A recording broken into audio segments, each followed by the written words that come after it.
कि हम ईश्वर को, ईश्वर मतलब ऊर्जा, मेरी परिभाषा में देखें तो एक बिजली, एक ऊर्जा, जिस एनर्जी सब कुछ चल रहा है उसकी बात कर, हम ईश्वर को सर्वव्यापी, सर्वव्यापी मतलब हर जगह उपस्थित है वो, सर्वव्यापी न्यायकारी मानकर उसके अनुशासन को अपने जीवन में उतारेंगे। अब उसका अनुशासन क्या है, क्रम से बताया गया है।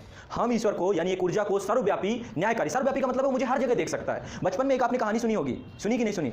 दो बेटे थे, है ना, पिता ने क्या किया, एक बेटे को, दोनों बेटों को एक एक कबूतर दिया और बोला कि इनको मार के आना है आप लोगों को, इनको खत्म कर देना है, इनको समाप्त कर देना है। और दोनों बेटों में से एक बेटा गया, उसने तुरंत एक कबूतर खत्म कर दी, लेकिन दूसरे बेटे को कोई ऐसी जगह नहीं मिली जहां पे उसे कोई देख ना रहा हो। पिता ने कहा कि जहां कोई देखे ना उस जगह पे आपको इसको समाप्त कर देना है, लेकिन पिता को ऐसा कोई जगह नहीं दिखी। जैसे कि मैं भी इस चीज को क्वेश्चन मार्क करता हूं कि भगवान सिर्फ और सिर्फ पर्टिकुलर वो ऊर्जा सिर्फ और सिर्फ कोई मंदिर में उपस्थित नहीं है, मस्जिद में उपस्थित है, हर जगह, हर पल है वो, हर पल वो हमें देख रहा है एक टक। तो इसका मतलब हमें कहीं भी गलत कार्य नहीं करना चाहिए, है ना। तो यहां पे पहली लाइन यही समझाने का प्रयास करती है कि ईश्वर को हम सर्वव्यापी न्यायकारी मानकर उसके अनुशासन को अपने जीवन में उतारेंगे बहुत क्लियरली। यानी कि एक ऊर्जा जिस पे आपको विश्वास है, ये मानिए कि वो आपको हर जगह देख रही है, वो जस्टिस करेगी आपके साथ, न्याय करेगी। आप यदि गलत करोगे तो गलत का गलत मिलेगा, सही करोगे तो सही का सही मिलेगा। ये है अगला पॉइंट इसका। अगला है शरीर को भगवान का मंदिर समझकर, ये बॉडी है ना, ऐसा मानेंगे कि ये भगवान का मंदिर है। जो ऊर्जा है जो सब में है, पूरा ब्रह्मांड चला रही है, वो ऊर्जा मेरे अंदर भी है, उसका मंदिर समझेंगे। मंदिर को आप साफ स्वच्छ रखते हो, प्रतिदिन जो है पोंछा लगता है उसमें। शरीर को भगवान का मंदिर समझकर आत्म संयम और नियमितता द्वारा आरोग्य की रक्षा करेंगे। आरोग्य का मतलब होता है स्वास्थ्य। हम अपने स्वास्थ्य की रक्षा करेंगे, हम अपने आप को एनर्जेटिक रखेंगे, हम अपने आप को पावरफुल रखेंगे। कितनी बड़ी बात है। शरीर को भगवान का मंदिर, मंदिर में किसी भी प्रकार का कूड़ा कचरा आप नहीं फेंकते हो। मंदिर को हमेशा जब भी जाते हो चप्पल उतार के जाते हो कि उनकी गंदगी ना पहुंच जाए। तो अपने शरीर के मंदिर में क्यों गंदगी डालते रहते हो आप? हमेशा उसे साफ रखना है, हर दिन उसे साफ करना है। जितनी गंदगी है उसे साफ करते रहेंगे और अपने शरीर के आरोग्य की रक्षा करेंगे, इसे हष्ट पुष्ट बना के रखेंगे, इसे निरोग, इसको हम बीमार नहीं बनाने देंगे। कितनी बड़ी बात है ये। दूसरा गुरुदेव ने दूसरी बात कही कि आप, यही आपका मंदिर है, आप बाकी के मंदिरों को छोड़ दो, कुछ नहीं उन मंदिरों, वो तो सिर्फ पत्थर कंकर की चीजें। ये मंदिर है आपका शरीर, जिसके अंदर आपका ईश्वर निवास करता है, जो ऊर्जा के बारे में आप समझते हो। तो इसकी रक्षा करना है, ये शुद्ध होना चाहिए। यही तो बिगड़ गया, इसी के कारण तो लोग मरने मारने को उतारू हो गए। ये शरीर मंदिर, मंदिर क्योंकि दूसरी जगह दिख रहा है आपको, मस्जिद कहीं और दिख रही है। यही है मंदिर, मस्जिद, गुरुद्वारा, हर चीज आपका शरीर, आपकी बॉडी। इस पे काम करोगे तो कोई प्रॉब्लम नहीं होगी समाज की, सब सही हो जाएगा। अगली पॉइंट, अगला बोला, मन को कुविचारों और दुर्भावनाओं से बचाए रखने के लिए स्वाध्याय एवं सत्संग की व्यवस्था रखेंगे। सत्संग जैसे मैं अभी कर रहा हूं, ये सत्संग ही है। हम अच्छी बातें कर रहे हैं, हम बुरी बातें भी कर सकते हैं, हम अच्छी बातें भी कर रहे हैं, हम सकारात्मक बातें भी कर रहे हैं। तो मन को कुविचारों से बचाने के लिए या तो आपको अच्छी किताबें पढ़नी पड़ेंगी, या तो आपको सत्संग करना पड़ेगा। अच्छे लोगों से संगत करना ही सत्संग होता है। सत्संग का मतलब ये नहीं है कि कहीं पे कोई महापुरुष बोल रहे हो और आप बैठ के सुन रहे हो। अच्छे लोग, आपका एक अच्छा मित्र भी सत्संग है, वो अच्छा संग, अच्छे लोगों के साथ संगत करना ही सत्संग कहलाता है। बुरे लोगों के साथ बैठोगे, किसी नशेड़ी के साथ बैठोगे, किसी जुआड़ी के साथ बैठोगे, वो क्या सिखाएगा आपको? वो तो यही कहेगा ना, यार एक घूंट में कुछ नहीं होता, है ना। तो हमें क्या करना है? अच्छे लोगों के परिवेश में रहना है, अच्छे वातावरण में रहना है। ऐसे वातावरण में नहीं रहना जो वातावरण हमें पतन की ओर ले जाए। समझ पा रहे हैं मेरी बात को? अगली बात, अगला इन्होंने कहा इंद्रिय संयम। हमारे 11 इंद्रियां हैं, 5 कर्मेंद्रियां हैं, 5 ज्ञानेंद्रियां हैं और 11वीं इंद्रिय मन है ना। 5 कर्मेंद्रियां, 5 ज्ञानेंद्रियां, है ना। ज्ञानेंद्रियां, इंद्रियों में जीभ आपकी एक इंद्रिय है जिसको स्वाद पता चलता है, कान आपकी इंद्रिय है, आंख आपकी इंद्रिय है। अब आप आंख से क्या देखते हो? आपको ये चीज को क्लियर पता होना चाहिए कि आप अपनी आंख से क्या देखते हो, अपने कानों से क्या सुन रहे हो, अपने जीभ में क्या खा रहे हो। ये सब, ये इंद्रिय संयम की बात है। अपने मन में कैसे विचारों को ले रहे हो। और कहते हैं 11वीं इंद्रिय मन जिसके साथ होती है वो ज्यादा प्रबल होता है, सबसे ज्यादा पावरफुल वही हो जाता है। इसलिए आपको एक इंद्रिय को संभालना, अपने मन को। यदि अपने मन को आप डायरेक्शन देते रहे तो आपकी सारी इंद्रियां आपके बस में होंगी।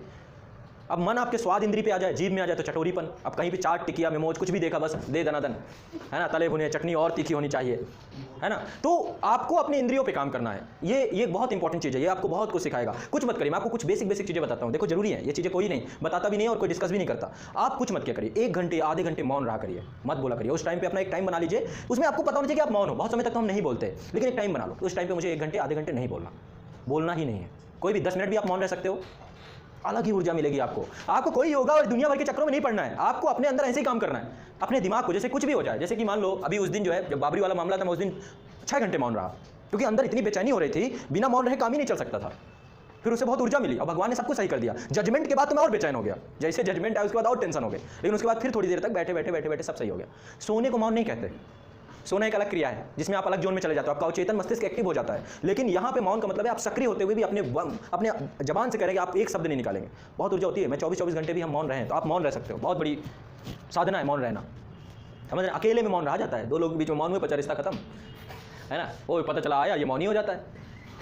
ठीक है, चलो नेक्स्ट अगला। तो इंद्रिय संयम होना चाहिए आपका। दूसरा है अर्थ संयम, पैसे का भी संयम होना चाहिए, कहाँ खर्च करना कहाँ नहीं करना। उतनी चीजें लो जितनी जरूरत से ज्यादा ना हो जाए। जरूरत से ज्यादा कोई चीज लोगे वो आपको दुख देना शुरू हो जाएगी। आवश्यकता जितनी की है उतना ही लो, उससे ज्यादा नहीं। उससे ज्यादा किसी चीज में इन्वेस्ट ही मत करो। ज्यादा पैसा हो किसी और के लिए कर दो, लेकिन अपने लिए उतना ही रखो जितनी आपकी जरूरतें हैं। पता चला आपकी जरूरतें अपार अंबार है जरूरतों का, खाई बनी हुई है पूरी की पूरी, उसके लिए कोई पुल बन ही नहीं सकता धरती में। जैसे ही कोई पुल बनाया गया फिर और खाई बड़ी हो गई।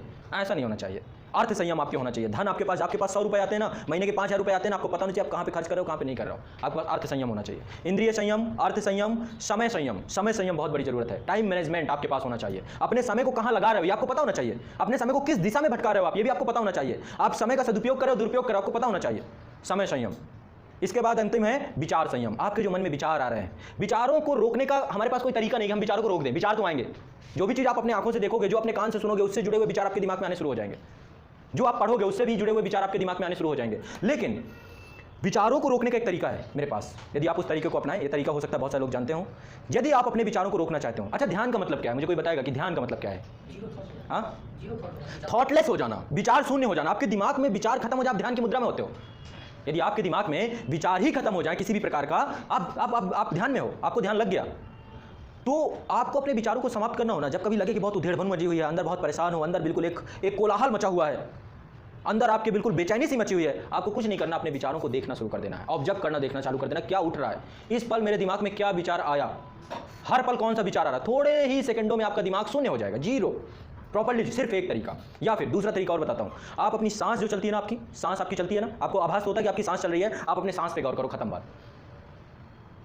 यदि आप अपनी सांस पे गौर कर दिए या अपने विचारों को देखना शुरू कर दिए, इन दोनों तरीकों में से आपके पूरा थॉटलेस हो जाओगे कुछ ही सेकंडों में, और बिल्कुल फुली एनर्जेटिक। बहुत कम छोटे छोटे पॉइंट हैं जिन पॉइंटों में आप बहुत एनर्जेटिक बनने वाले हो, बहुत ऊर्जावान बनने वाले हो। थोड़ा सा ध्यान दो अपने दिमाग में और अपने सांस को देखो, देखो फिर क्या गजब का हो रहा है। गजब ही हो रहा है जो भी हो रहा है,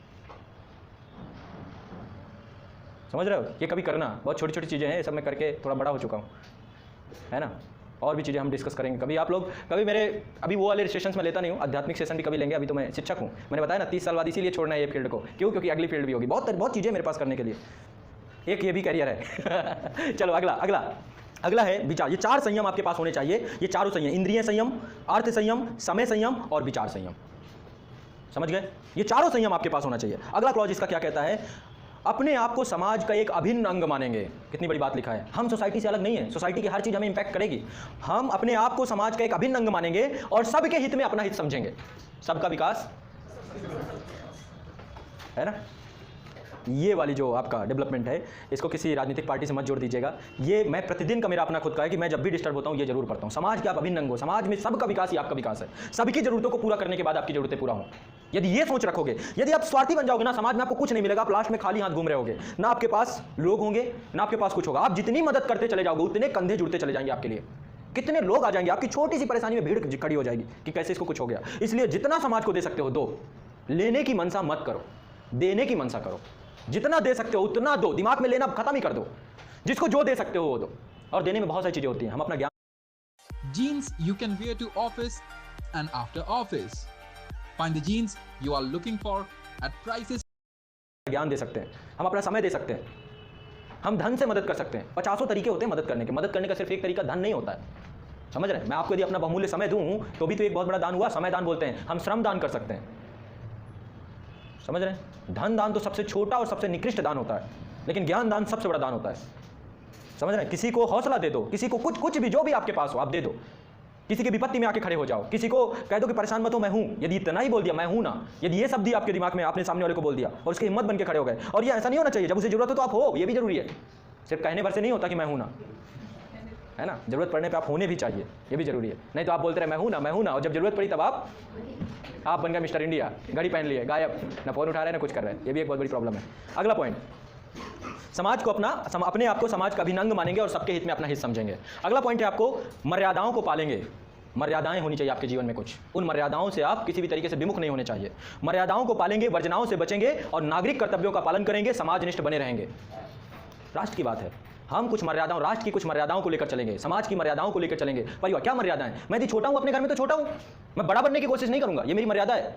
समाज के लिए, मेरे लिए पहले मेरा राष्ट्र होगा, बाद में मेरा परिवार होगा, ये मर्यादा है। श्री राम को मर्यादा पुरुषोत्तम कहते हैं। मर्यादा पुरुषोत्तम का मतलब समझते हो? एक आदमी ने अपने समाज के लिए, अपने घर के लिए, अपने पिता के लिए सब कुछ छोड़ दिया। 14 साल के लिए छोड़ छाड़ के निकल गया। समझ रहे हो कितनी बड़ी बात है, कितना बड़ा तप है, कितना आज के दिन में कोई नहीं करने वाला। ये है मर्यादा। जिसने समाज के छुआछूत सभी स्तरों से ऊपर उठ करके काम किया हो, ये है मर्यादा। लोग तो राम के महत्व को समझते ही नहीं है, सिर्फ राम नाम। अब ये मैं चला जाऊंगा तो फिर कुछ ज़्यादा हो जाएंगी चीज़ें, मैं उस विषय पे नहीं जाना चाहता हूँ। ठीक है, कभी चर्चा करेंगे राम के चरित्र पे। राम के ऐसे बहुत सारे चरित्र हैं, ठीक है, सब चरित्रों पे चर्चा कर सकते हैं। ठीक है, कृष्ण का चरित्र अलग है, राम का चरित्र अलग है ना। सबसे आसान यदि किसी की पूजा है हिंदू धर्म में तो कृष्ण की है।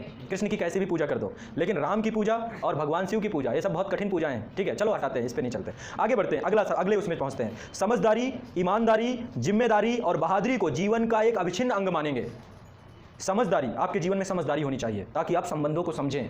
आप ईमानदार होने चाहिए, अपने काम के प्रति पारदर्शी होने चाहिए। ऐसा नहीं होना चाहिए कि आपका काम अपारदर्शी हो, आप आगे कुछ और हो और पीछे कुछ और हो। आप जिम्मेदार होना चाहिए, आपको जो काम सौंपा जाए उसको ईमानदारी से पूर्व करें। और आपके अंदर बहादुरी होनी चाहिए। किसी भी काम को करने का जब जज्बा बहादुरी कहलाता है। आप बहादुर होने चाहिए, डरपोक किस्म के नहीं होने चाहिए। इसको आप अपने जीवन का अभिन्न अंग बनाएंगे। कुछ भी हो जाएगा, यदि आप सच के साथ खड़े हैं तो आप भागेंगे नहीं, वहां पे आप डट कर मुकाबला करेंगे, चाहे आपको अपनी जान ही ना देनी पड़ जाए। इसे बहादुरी कहते हैं। बहादुरी सच के साथ तब तक खड़े रहना जब तक सच सिद्ध ना हो जाए, क्योंकि बात सत्य है ना, सत्य परेशान होता है लेकिन पराजित नहीं। पराजित तो नहीं होगा लेकिन परेशान बहुत हो गया आप, तो बहादुरी के साथ आप खड़े रहें। अगला क्लॉज देखिए, देखो एक क्लॉज यदि आप अपने जीवन में उतारो ना, आप गजब के हो जाओगे। अगला क्लॉज है चारों ओर मधुरता, स्वच्छता, सादगी और सज्जनता का वातावरण उत्पन्न करेंगे। हम जहां पे होंगे वहां पे मधुरता होगी, वहां पे स्वच्छता होगी, वहां पे सज्जनता होगी। दुर्जन से दुर्जन व्यक्ति भी हमारे प्रभाव में आए तो वो खुश हो जाए, उसे लगे कि हाँ, ऐसा वातावरण हम क्रिएट कर देंगे। हम कभी दुर्जनता नहीं फैलाएंगे, कहीं जाते हैं शांतिपूर्ण, मतलब कि आपके अंदर ये भाव होने चाहिए। समझ रहे हैं बात को? हम अपने अंदर चारों ओर मधुरता, स्वच्छता, सादगी और सज्जनता का वातावरण उत्पन्न करेंगे। अगला बहुत इंपॉर्टेंट है, इसे सीख लो, ये सबसे इंपॉर्टेंट है। अनीति से प्राप्त सफलता की अपेक्षा नीति पर चलते हुए असफलता को स्वीकार करेंगे। समझ पा रहे हो इस बात को? ये सेंटेंस कितनी बड़ी बात बोल गया कि यदि मुझे अनीति से कोई सक्सेस मिल भी रही होगी मैं मना कर दूंगा, मुझे नीति पर चलते हुए असफलता स्वीकार है, मैं उस असफलता को उसको धारण कर लूंगा। तो हम अनीति पर चलने वाली जो भी असफलताएं हैं, जो भी सफलताएं, उनको ग्रहण नहीं करेंगे कभी भी। करप्शन का हिस्सा कभी नहीं बनेंगे जीवन में, इसको प्रण बना लीजिए। आपको यदि अपने जीवन को अंतिम समय में जब मर रहे हो और आपके आंखों में आंसू हो और आंसू खुशी के हों, इसलिए कभी जीवन में गलत नहीं करना, करप्ट मत होना। करप्शन आपको मार देगा, अंदर से खोखला कर देगा। जो लोग करप्ट होते हैं ना, उनको लगता है कि उनके पास सब कुछ, उनके पास कुछ नहीं है। सबसे खोखले व्यक्ति होते हैं समाज के। एक बार आप चिल्ला दोगे ना उनके सामने, उनकी पतलून गीली हो जाएगी। और जो करप्ट नहीं होता, जो ईमानदार होता है, वो सीने को खड़ा करके बोलता है कि हाँ बोलो, क्या बोलना है। इसलिए कभी भी अनीति का सहारा मत लेना किसी भी कार्य को करने के लिए। फिर देखना आपके अंदर क्या हौसला होगा, क्या जज्बा होगा। थोड़ी और मेहनत कर लेंगे, ठीक है। तो ये सेंटेंस याद रखना अपनी जिंदगी में। कभी भी अनीति से प्राप्त सफलता की अपेक्षा नीति पर चलते हुए असफलता को सिरोधार्य करेंगे, स्वीकार करेंगे।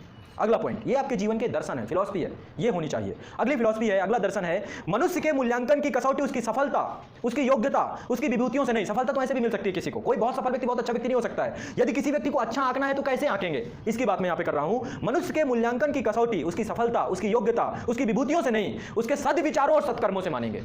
उसके अच्छे विचार, उससे आपको जब बात करेंगे पता चल जाएगा कि बड़ा सफल है, लेकिन इससे तो गिरा हुआ आदमी कोई नहीं देखा मैंने, बहुत पढ़े हैं ऐसे। तो आप किसी को बहुत ऐसा देख लें कि अचानक से कोई व्यक्ति आ जाए बहुत सफल है और उसको आप बिल्कुल पूजने लग जाएं, ऐसा नहीं करेंगे। उसके सद्विचार, उसके सद्कर्म, उसके कार्यों से हम समझेंगे कि हाँ ये नेक है या नहीं है। ये आपको मनुष्य को ऐसे पहचानना है, ना कि मनुष्य को ऐसे पहचानना कि किसी को आपने देखा और बस दीवाने हो गए, ऐसा नहीं। उसके सद्विचार और सत्कर्म ही उसके वास्तविकता को दर्शाएंगे। ये आपके जीवन का दर्शन होना चाहिए। अगला, दूसरों के साथ वही व्यवहार करेंगे जो हमें अपने लिए पसंद हो। दूसरों के साथ ऐसा कोई व्यवहार नहीं करेंगे जो हमें अपने लिए पसंद ना हो। समझ रहे हैं? अगला पॉइंट ये भी बहुत अच्छा है, नर और नारी पर परस्पर पवित्र दृष्टि रखेंगे, कभी भी कुदृष्टि नहीं डालेंगे। मन की पवित्रता, देखो ये भी एक बहुत बड़ा संयम है। देखो उम्र के तकाजा में चीजें होती हैं। मैं वही कहता हूं हमेशा कि एक जो है 18 साल की लड़की दुर्गा बन के खड़ी होती है और आप जाते हो चरणों में गिर जाते हो, दुनिया भर की गलतियां मांगते हो और दुनिया भर की, और वही 18 साल की लड़की यदि रास्ते पे चल रही हो तो आप क्या करते हो, किस दृष्टि से देखते हो, पूरा पोस्टमार्टम कर देते हो।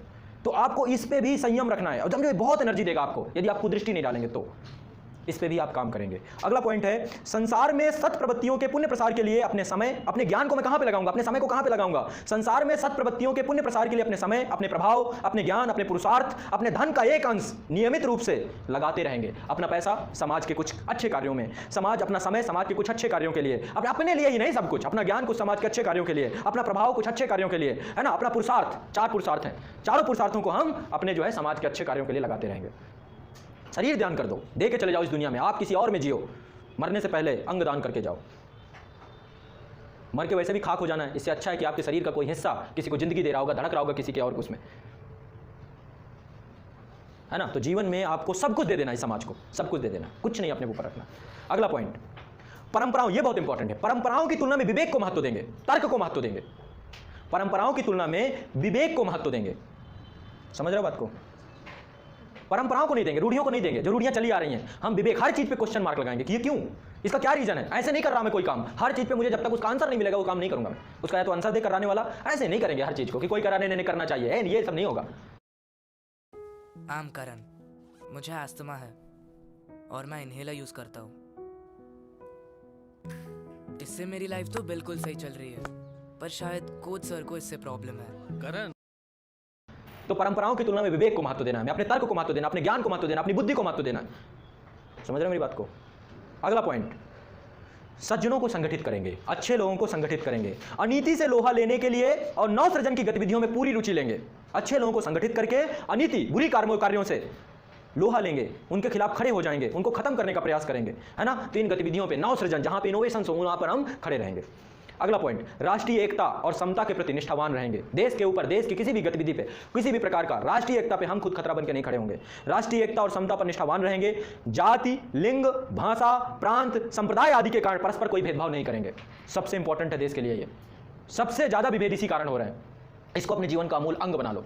ये दर्शन होना चाहिए आपके जीवन का कि हम राष्ट्रीय एक और समता के प्रति निष्ठावान तब तक नहीं हो पाएंगे जब तक हम जाति, लिंग, भाषा, प्रांत और संप्रदाय से ऊपर ना उठ जाएं। इससे हमें ऊपर उठना है। किसी भी कोई प्रांत का हो, भारतवासी है, किसी भी कोई भाषा बोलता हो, भारतीय भाषा है, सारी भाषाएं भारतीय भाषाएं, किसी भी लिंग का हो, है ना। एक ऐसी कम्युनिटी, LGBT कम्युनिटी, आप उसको ऐसी नजरों से देखते हो जैसे वो अछूत हो समाज का, उसको भी आप जोड़ के रखेंगे, उसको भी आप वही रिस्पेक्ट सम्मान देंगे। कोई भी हो, वो मानव है, बस खत्म बात। मानव क्या, जीव जंतुओं तक भी आपको दया करनी है। अगला पॉइंट, एक और बहुत बड़ी बात आपको सिखा रहा हूं मैं। क्यों मैंने आपको बोला कि मैं ईश्वर की किसी भी बात पे, कोई ईश्वर काम कर दे, इस बात पे मैं भरोसा नहीं करता हूं। क्यों? क्योंकि मैं इस बिंदु को बहुत अच्छे से मानता हूं, मनुष्य अपने भाग्य का निर्माता आप है। इस विश्वास के आधार पर हमारी मान्यता है कि हम उत्कृष्ट बनेंगे और दूसरों को श्रेष्ठ बनाएंगे और युग अवश्य बदलेगा। ईश्वर के करने से कुछ नहीं बदलेगा, मेरा कभी भी मानना नहीं इस बात का। आप मेहनत नहीं करो, परीक्षा में कुछ भी मत करो, बिना पढ़े ऐसा कोई ईश्वर निकाल दे आपको, कोई नहीं निकालने वाला। तो पहला विश्वास है कि मनुष्य अपने भाग्य का निर्माता आप है। मैं अपने भाग्य को खुद रच रहा हूं, आप अपने भाग्य को खुद रच रहे हैं। आपको अपना भाग्य खुद बनाना है, आपके अलावा आपके भाग्य को कोई नहीं बना सकता। अंतिम पॉइंट, हम बदलेंगे, यानी उंगली मेरे तरफ है, हम बदलेंगे तो युग बदलेगा, हम सुधरेंगे तो युग सुधरेगा। इस तथ्य पर हमारा पूर्ण विश्वास होना चाहिए। सामने वाला बदल जाए, इससे हमसे कोई लेना देना नहीं, मुझे खुद बदलना है। और मैं बदल जाऊंगा तो पूरा का पूरा संसार बदल जाएगा मेरे दृष्टिकोण से, सब मुझे अच्छे दिखने लग जाएंगे। ये 18 पॉइंट हैं जो मैंने जीवन के मेरे आधारभूत तत्व हैं। इनके जब कभी बिछड़ना होता, कुछ भी होता, फिर इन्हें पढ़ता हूँ, यही सोर्स ऑफ एनर्जी है। और जब इन्हें पढ़ते